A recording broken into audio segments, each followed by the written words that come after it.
President Trump promoting the success of the federal crackdown on crime in Washington, D.C. as he warns other troubled cities like Chicago he'll clean up their streets too. Over the Labor Day weekend, at least 54 people were shot, 7 were killed as residents and Chicago police welcome any federal law enforcement, even as Democratic leaders in the city continue to refuse help and have even ordered the city's police to not work with ICE on any operations. Joining us now to discuss is the former head of the Chicago PD, Jody Weis. Good morning to you, sir. Great to see you. Good morning. You know, we've heard from both Illinois Governor Jody Pritzker and Chicago Mayor Brandon Johnson, and both are adamant. They've both stated they will do everything they can to resist any federal law enforcement. We even saw Mayor Johnson signing that executive order to ban local police from working with federal law enforcement should they come to Chicago. What's your thoughts on this, especially given the cooperation we've seen with D.C.? Yeah, if you look at D.C., that's really, I think, the blueprint for how federal authorities can work with local authorities. But, you know, Jan, their comments are literally absurd to me. And what do they mean by resist and rise up? Are we talking about the I word, insurrection? Let's look at the numbers, because to me, if you don't want the Fed help, then you must be happy with the numbers you have in crime. And we all know the only acceptable number for murder would be 0. But you just quoted some numbers. Think about that. In a Labor Day weekend, 54 people shot, 7 killed. And let's look at the year-to-date numbers. Do you realize that every 19 hours and 58 minutes, someone is murdered in Chicago? Every 4 hours and 19 minutes, someone is shot. And the sad part, you ask yourself, who's shooting who? Who's killing each other? 78% of the victims are black. 81% of the offenders are black. So you've got black and black crime, and yet the governor and the mayor say they don't want any help. So to me, when you refuse help, you're saying you're happy with the numbers, and that is absolutely unacceptable in Chicago right now. Why do you think Pritzker and Johnson are so resistant to this? Oh, that's a great question. You know, if you think about it, the #1 responsibility of government is to protect the people. And I see J.B. Pritzker walking the late 6 o'clock in the morning saying, there's no crime here, it's beautiful. Well, it's 6 o'clock in the morning along the lake. I live pretty close to that area. There is no crime. Let him walk in the Austin neighborhood or the Inglewood neighborhoods at 11 o'clock, because that's where many of his constituents live. And they're not going to feel safe. Mayor Johnson talks about if we just had more affordable housing.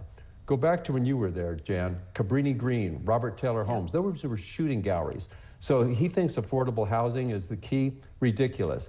You ask why they don't want to do it? If I'm going to say a simple answer, I think they're afraid.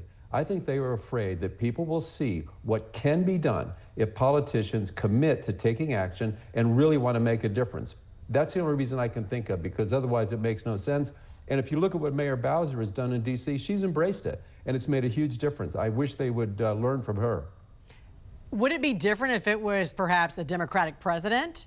Do you think this is all politics?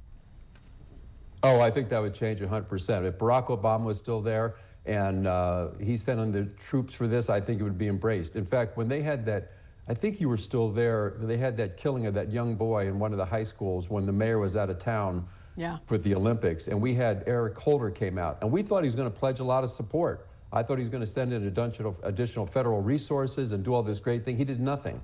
But yeah, I think that would be a totally different story if this was a Democratic president offering resources.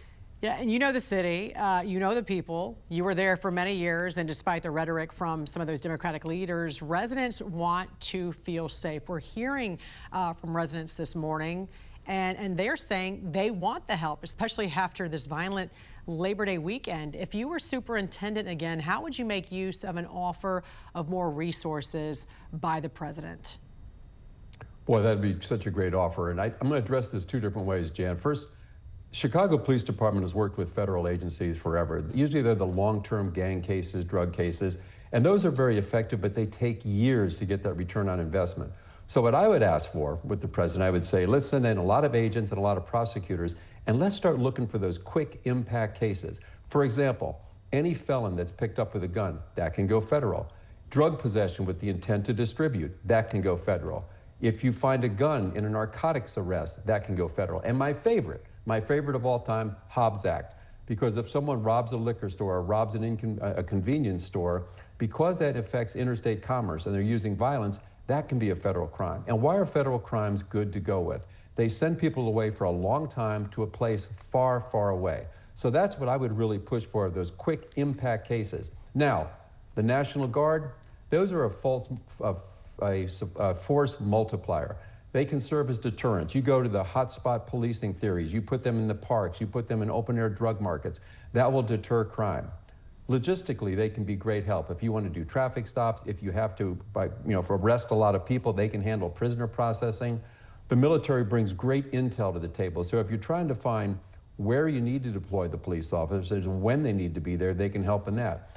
And let's not forget, they can also protect federal resources. So if ICE is trying to do their job and going out and arresting illegal aliens and they're getting attacked or harassed from different mobs, they can protect them as well as the federal structures. So there's so much that could be done. Yes, it would take a little planning, but I would love to have that opportunity to coordinate that for the city of Chicago, because I do think you could make a very, very impactful difference in a short period of time. Yeah, and I think it's also important to note, too, you had a great relationship with the mayor at the time, Mayor Daley, and I think that's equally as important for this mayor as well, to have that equal cooperation with his police department. And right now, a lot of police officers are saying they do want the help. Former head of the Chicago PD, Jody Weis, always a pleasure to see you, sir. Thanks for joining us.